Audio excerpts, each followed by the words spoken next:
Happy Wednesday, church. So good to see you again today. It's Aaron checking in here at the church to give you some updates as to what's going on, what you can expect in the next few days. It's been an exciting couple of days, right? As we are planning to move into the green phase, things are ramping up to open back up and start all over again. Last night I was personally very excited to see that Major League Baseball is going to play a season this summer. So as a sports fan, I get to see baseball and basketball and hockey all at the same time this summer. It's very exciting as all of these things that kind of seemed to be dead are now being brought back to life and we get to experience them again. That's exciting. I've been thinking about that concept of death to life a lot this morning. We've been reading through the Gospel of John as a church, and if you are reading along with the plan, you would have read a story today about Jesus entering into the home of his friend Lazarus. And Lazarus was dead, very much dead upon Jesus' arrival. But as the story goes, Jesus enters in to where his dead body is, speaks over him. And at that moment, Lazarus kind of does like this shuffle and gives out like, I'm not dead yet. And everyone kind of rushes in to pull off the strips of cloth, the burial garments that are on Lazarus. He is brought back from the dead. What an incredible miracle, but this miracle is just a foretaste of what is to come, of why Jesus came. This is an announcement to us that Jesus has come to bring life to the dead. If you read on in Romans 5, Paul talks about how death has entered into the world through the sin of Adam. And because of the sin, we're all born into it. We all sin and fall short of the mark of a holy God. And so we can't be in his presence. So our whole life we're born in and we're marching towards death because of our sin. And there's nothing we can do about it.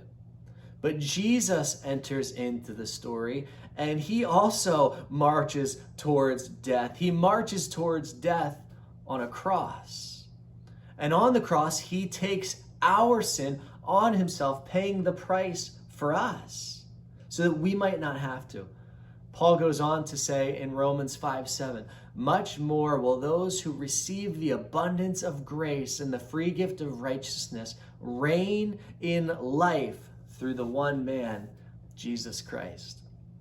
We were dead in our sin, but in one breath, as Jesus too rose from the dead victorious, he put death to death. And now he offers us life in himself if we were to accept the sacrifice that he made on the cross on our behalf. That's what we have to celebrate today. That's what we celebrate every day. On Sunday mornings when we get together to worship, that is what we are celebrating. The gospel, the good news that Jesus came to give life to those who were dead in sin. Speaking of Sunday mornings, I want you to make sure that you join us again this Sunday morning at 9 a.m. on our East Swamp Church Facebook page for our service. And before the service, you're going to see some exciting news, a few videos regarding our re-entry plan into the church and how in the upcoming weeks we hope to be back in the building. And so we want you to see what that will look like and how you can join in on that. So make sure that you join us Sunday morning to see that. Also, we have some exciting news coming out of our student ministry that we want to share with you. So make sure you check out our service on Sunday to see that.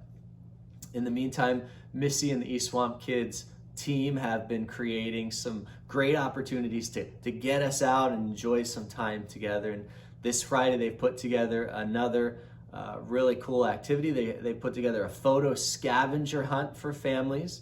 You'll be heading around town and taking pictures of different places and then all coming back here to the church for ice cream afterwards. So it should be a really great time together with your family, and then also a time of fellowship here at the church with some families that you might not have seen in a little while.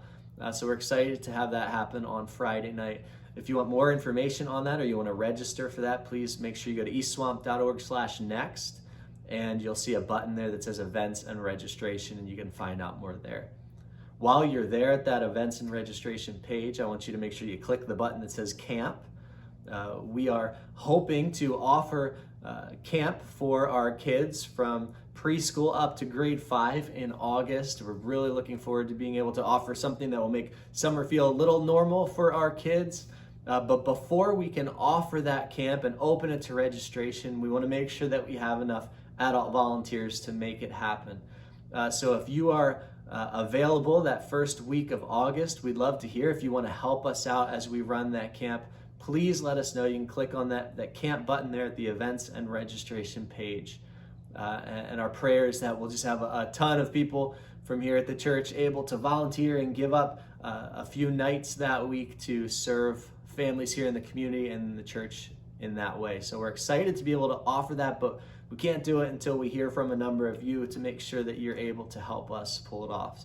So please make sure you do that. Let us know if you'll be able to help with the ES Kids Camp there in August.